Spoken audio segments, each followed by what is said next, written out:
ভারতীয় বিনোদন জগতে নেমে এলো গভীর শোকের ছায়া। প্রয়াত হলেন প্রবীণ অভিনেতা সুদেশ কুমার ধাওয়ান। ৯৫ বছর বয়সে তাঁর প্রয়াণ ঘটল।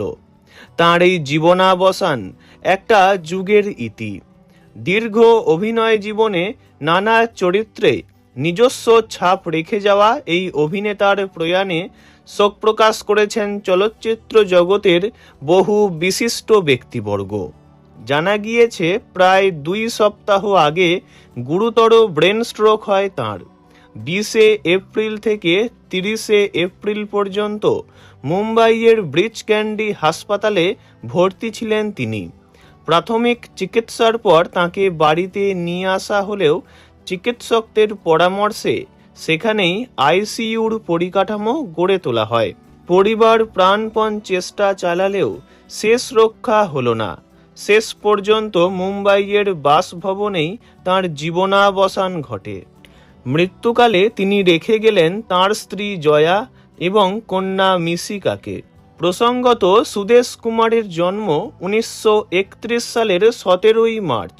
তিনি প্রথম থেকেই অভিনয়ের দিকে ছিলেন না। বিজ্ঞানে স্নাতক, পারিবারিক ইচ্ছা ছিল তাঁকে ডাক্তার বানানোর, কিন্তু মনের টান তাঁকে নিয়ে যায় মঞ্চের দিকে।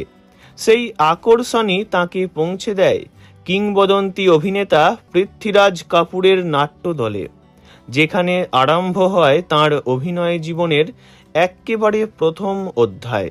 চলচ্চিত্রে তাঁর উত্থান ঘটে সারাঙ্গা ছবির মাধ্যমে, যেখানে প্রধান ভূমিকায় অভিনয় করে তিনি নজর কাড়েন দর্শকদের।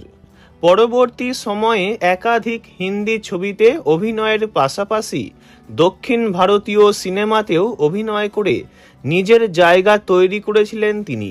ছোটি বহন, ভরসা এবং খানদানের মতো অনেক ছবিতে তাঁর অভিনীত চরিত্রগুলি দারুণভাবে প্রশংসিত হয়, যা তাঁকে বহুমুখী অভিনেতা হিসাবে প্রতিষ্ঠা পাইয়ে দেয়। কেবল অভিনয়েই থেমে থাকেননি সুদেশ কুমার। চলচ্চিত্র প্রযোজনাতেও নিজের হাত পাকা করেন তিনি। প্রযোজক হিসাবে তাঁর উল্লেখযোগ্য কাজ হল জান হাতেলি পে। এই ছবিটি তখনকার সময়ে দারুণ জনপ্রিয়তা পেয়েছিল। জীবনের অন্তিম অধ্যায়ে এসে অসুস্থতার সঙ্গে লড়াই করে হার মানতে হলো তাঁকে। গত ৪ মে বিকেল ৪টে নাগাদ মুম্বাইয়ের FPH ব্যাংকোয়েট হলে তাঁর স্মরণ সভা অনুষ্ঠিত হয়, যেখানে সহকর্মী, অনুরাগী ও পরিবারের সদস্যরা তাঁকে অন্তিম শ্রদ্ধা জানান। সুদেশ কুমারের প্রয়াণ কেবল একজন অভিনেতার বিদায় নয়, বরং ভারতীয় চলচ্চিত্রের এক সমৃদ্ধ অধ্যায়ের অবসান। পরপারে যেখানেই থাকুন, ভালো থাকুন তিনি। ওনার বিদেহী আত্মার চির শান্তি কামনা করি। ভিডিওটি এইটুকুই। বিনোদন জগতের সব রকম খবরাখবর জানতে চ্যানেলটি অবশ্যই সাবস্ক্রাইব করবেন। ধন্যবাদ।